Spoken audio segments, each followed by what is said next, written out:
You're watching Entertainment Las Vegas Style with your host, Entertainment Ambassador Tony Sacca. There's no other place like Las Vegas to see, no other place like Las Vegas to be, where beautiful mountains surround the town, your dreams and fantasies are all around. The lights are so bright, they stand so high in the sky, to let you know there's gonna be a show in Las Vegas, what a town.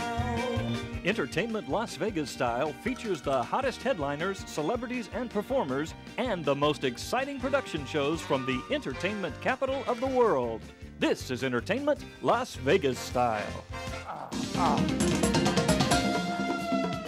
In the classical tradition of Houdini and Blackstone, he entertains and amazes audiences of all ages with astonishing sleight of hand, breathtaking grand illusions, and death-defying escapes. He currently performs at the Monte Carlo in the theater that bears his name. Considered by many to be the world's best, master magician Lance Burton. In 1986, Lance, when you first did my show, you were at the Tropicana, and here it is 18 years later, and I look at your show tonight. It's just exciting to watch you perform. Your enthusiasm as a magician, entertainer, and performer. Oh, thanks, Tony. You had Siegfried out there tonight. Yeah. You actually were a little nervous? I was I was nervous all during the show. I'm going, oh, don't mess up, Siegfried's out there. You know, he was one of my boyhood idols I saw on TV when I was a kid. So that just always makes you a little nervous when...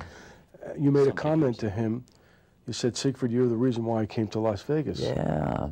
When my brother and I were performing in Puerto Rico, he saw me in Puerto Rico in '81 and asked me to come to... And that's right, I remember this story. And he's the one that kind of got you guys to come to Vegas. Yeah. So he influenced both you and me. That's really something. Magic and technology. In the last 20 years, the internet technology has expanded.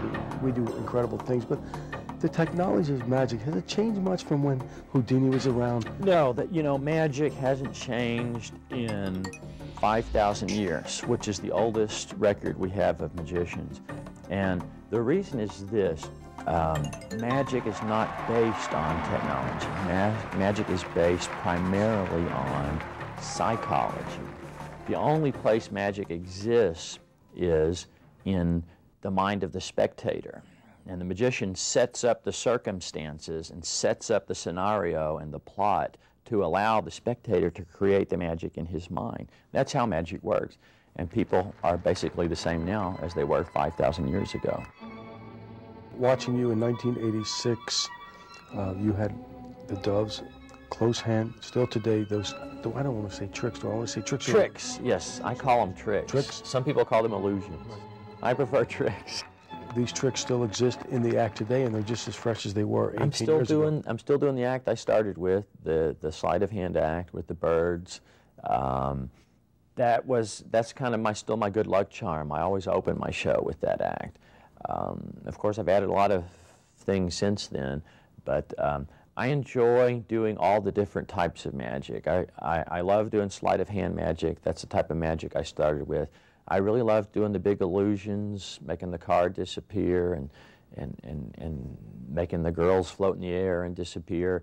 And I really like doing audience participation. I was going to say that 18 years ago, you never even said anything. I never even talked on stage. It was a silent act. It was just all to music. Now, here we go, 50% of the act is communication with the audience. Now they can't shut me up. No. You know what I really enjoy? The way you handle the kids. That's my favorite part of the show, I guess, with the kids in the audience. I like to bring them up on stage and involve them in the show.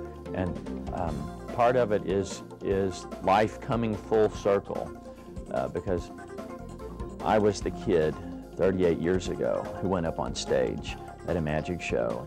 And that was such a wonderful experience for me and changed the direction of my life. So now it's come full circle. I'm the magician bringing the kids up on stage.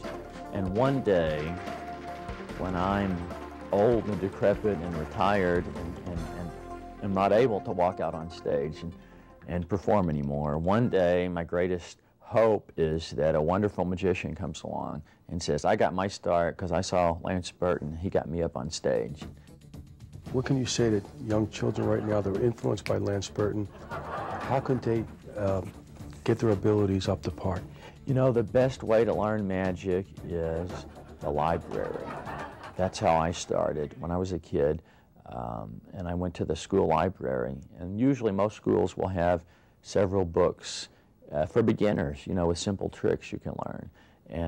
And I went to my school library. I went to the public library also in search of information on magic. And that's really where I first started learning. And then, of course, I had a magic set that I got for Christmas.